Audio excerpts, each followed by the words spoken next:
petit waster, comment tu vas? Bon, ça fait un petit moment que je te dis que quand tu fais du crossfit, t'es pas obligé de faire de la perf. Et que quoi qu'il arrive, ton niveau il va augmenter au fur et à mesure. Mais parfois, t'y peux rien, t'es nul, c'est comme ça. Mais comme tu kiffes WOD et que t'en as ras le cul qu'on se moque de toi parce que t'es dernier, va falloir trouver une astuce pour remonter au tableau d'affichage. Tricher. Mais pour éviter que ce soit trop flag et qu'on te jette des cailloux, je vais te donner quelques astuces.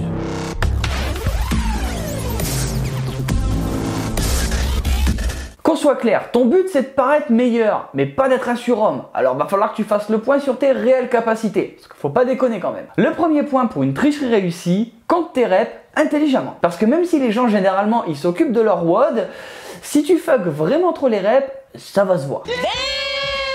Alors évite de compter tes reps de 5 en 5, c'est beaucoup trop. Et surtout fais-le aléatoirement, du genre 1, 2, 4, 5, 7, 8, 10, 11 et tu verras, ça passe crème. Petit point important, évite de compter tes reps à voix haute parce que soit on va te prendre pour un gros débile qui a jamais été à l'école, soit on va te capter. Deuxième petit bémol, n'utilise pas cette méthode de comptage dans la vie de tous les jours, ça risquerait de t'amener de mauvaises surprises.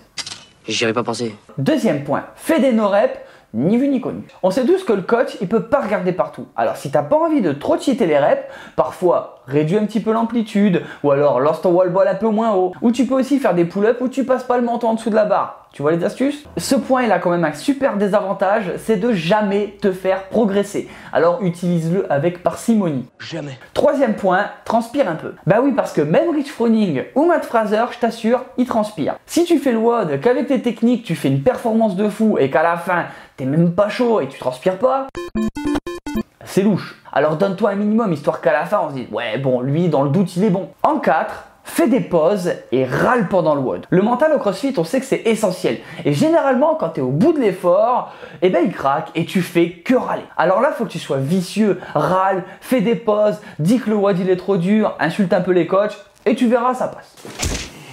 Et puis suis dessus.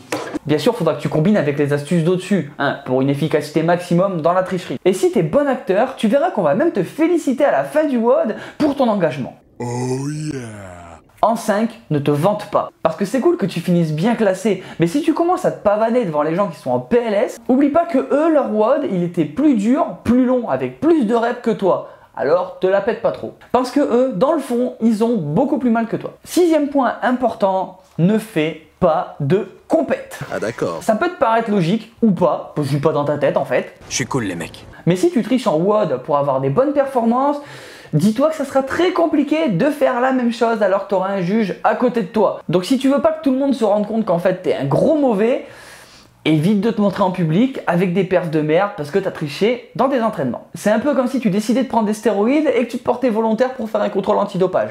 Tu te rends compte que c'est un peu con? Tu m'étonnes. Septième point, t'inquiète, c'est le dernier. Ne parle pas trop aux gens. Parce qu'il faut pas que tu dévoiles ton jeu, encore moins par accident. Car je t'assure, il y a des gens qui aiment vraiment se donner à fond à chaque entraînement. Il est con lui, hein. Mais il est drôle, très drôle. Et un tricheur, c'est un peu quelqu'un qui se prend pour un tueur, alors qu'en fait, c'est un gros débutant. Ce qui fait qu'au bout du compte, c'est une personne un petit peu détestable. Et qu'on n'a pas vraiment envie d'avoir au sein d'un groupe. Les gars, je te mange.